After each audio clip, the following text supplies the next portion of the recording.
What's going on, guys? So we're here back in my garage. Typically I'm on Instagram doing all this. I haven't done a YouTube video in years actually, and to be honest, the biggest thing that's going to help me back is I want to be doing really good quality editing and filming with good lighting and good sound and all that. And here I am in my garage where it's a little bit echoey and it doesn't look the best, it doesn't look the sharpest, and the lighting is somewhat subpar. I'm going to be editing this on my iPhone 5S. Yeah, that takes you back, huh? Anyway, so I want it to be good quality. At this point, it is what it is. I'm just going to pump one or two of these out. We'll see how it turns out, see what you guys think, see what I think, and we'll go from there. But today, I wanted to talk to you guys about grip. So I want to be talking about how to practice a good grip, not how to grip the gun, but I feel like it's a little bit inevitable. I kind of have to go through an explanation on how I grip the gun. So, primary hand, my right hand, you're going to get it up as high as possible, as close to the slide as you can. This is a Glock 17. It's a little bit easier to get your hand high up close to the slide. But regardless, you're going to get it as close as possible. If you get your thumb up out of the way, you see that there's a pretty good line right here where you can get some good friction points. So I'm going to take my left hand, my support hand, and place the meat of my palm right in the center of that. Now, if I rotate my wrist forward, I can almost kind of drive into the gun because that gun's going to want to recoil. So I'm going to drive into the gun and lay a little bit of pressure on my thumb here on the side of the polymer just below the slide as well. Now, I'm going to go really grip the gun with my secondary hand, my support hand. This primary hand, my firing hand, has other things to stress about, so I'm not going to squeeze the crap out of the gun with this hand. I still want to be squeezing it, but I'm going to let off a little bit. Great, now that we got that taken care of, let's move on. If you couldn't have guessed, this is where it all starts. Getting your gun up out of your holster safely and proficiently. Now, the biggest thing that I've noticed is that when I first started out doing all of this, I was way more flexible than I should have been with, as long as I got that gun, oh good, I got it out of the holster. Well, no, you want to prioritize getting the gun in a way that you are, for lack of a better term, proud of. You want to be consistent with this because this is your primary hand. This is your firing hand. You want to be safe and you want to be able to work with what you get here. If you've got to crack off 10 rounds as fast as you can, is this something that you can work with? So, if you have not done this before, you can stand in your living room, in your garage, at the range, whatever, just getting to your gun.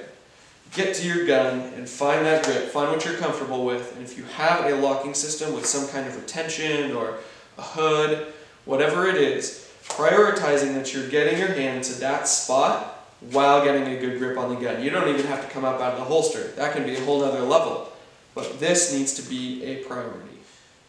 So with grip in mind, we obviously need to prioritize getting this in a consistent position every single time. We need to also prioritize getting our support hand in a consistent position every single time. The best way that I have found to do that is to do two things. One is prioritize getting our hand to this exact same position every single time. It's almost a reference or a starting point. If I'm hiding behind cover and I've taken a knee, if I'm lying on my side, whatever it is, this is always going to be in the same position for the most part in relation to where this gun and my other hand is. If I'm able to touch the gun at the exact same time, the same position, I have a return to zero spot. I know exactly where this gun is going to come up, I know at what speed, and I also know at what speed this hand needs to be doing something. Now I know that this isn't exactly a grip thing, this is a little bit more into draw, but that does correlate into grip.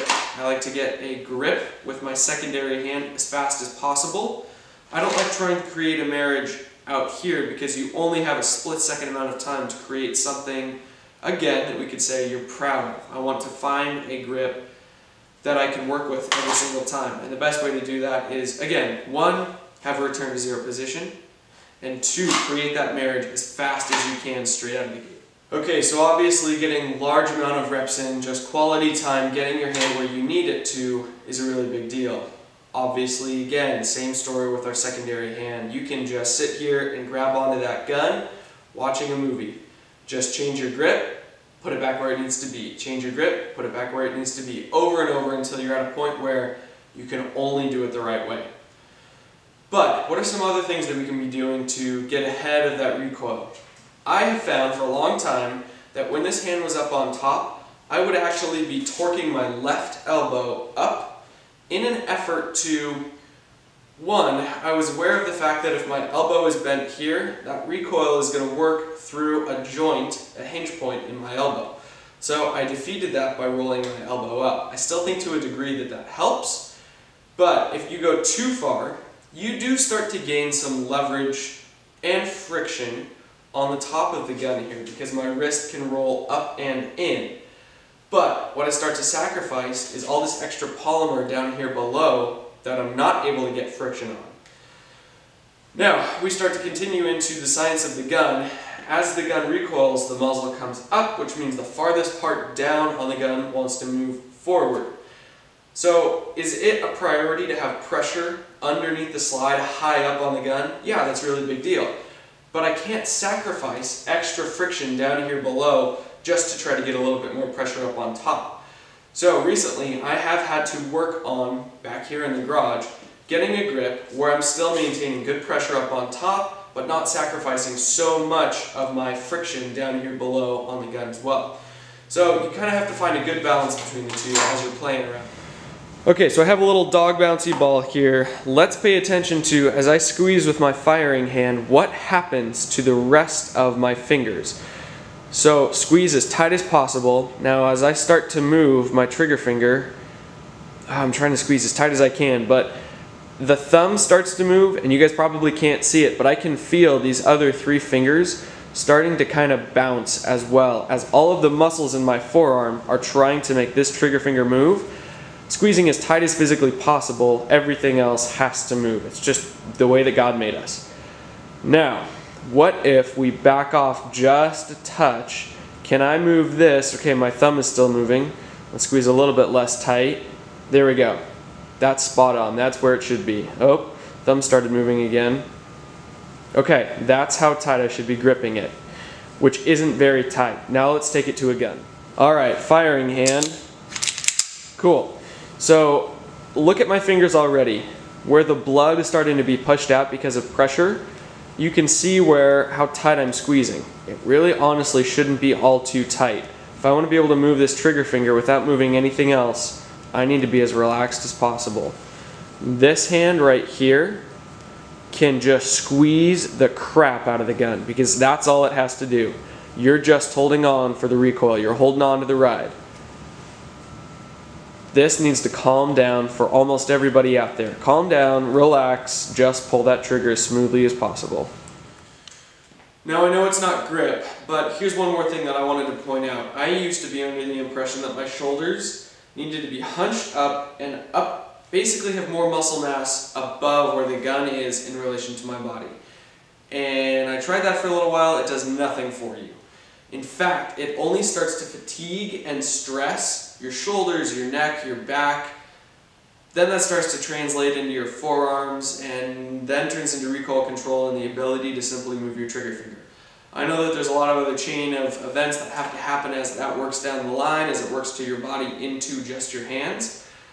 But truthfully, it does play a really big role. As you present out, try to keep your shoulders relaxed. Try to use just friction and a little bit of leverage with torquing your hand, grip control, all of those things, but keep your shoulders relaxed. Stay calm and let your hands just do the work as you pull the trigger. So just like school or working out, there's a lot of things that we can be doing that seem really monotonous and they're not really fun, they don't keep your attention, but over time they're going to help quite a bit. So because this is a little bit slow, I'll typically do this while I'm watching TV. So I'll grab onto the gun in a way that feels really comfortable. I'm confident that I'm going to have good recoil control. Awesome, I'm set. I'm going to present out onto one corner of the TV and squeeze as tight as you can. You are ready for that recoil. Now after 5 or 10 seconds, you're going to drive your eyes and let your front sight post follow over. Over time, your hands are going to start to get tired, your forearms are going to start to get tired, and your front sight post is going to start shaking, even though you're not squeezing any extra harder. So, do we stop squeezing? Or do we continue to squeeze and let that front sight post shake? Typically, I'll just continue to squeeze as tight as I can because this is kind of a workout. You're supposed to get exhausted. Take a little bit of a break, let some blood flow back in your forearms, and do it again. And over time, you're just building comfort with your gun, as well as building a little bit of muscle mass. You're practicing your eyes transitioning from one target to the next. It's a pretty good drill, it's just a little bit slow. I hope you guys are able to get something out of this. Just kind of as a little bit of a recap, things that we can practice. One, getting to your holster consistently and getting a grip that you can work with every single time. Creating a marriage and creating one in a way that's consistent, and again, is something that you can work on. I don't know how many hours I've sat in the garage just doing this, or going from this point to this point, not even presenting all the way up.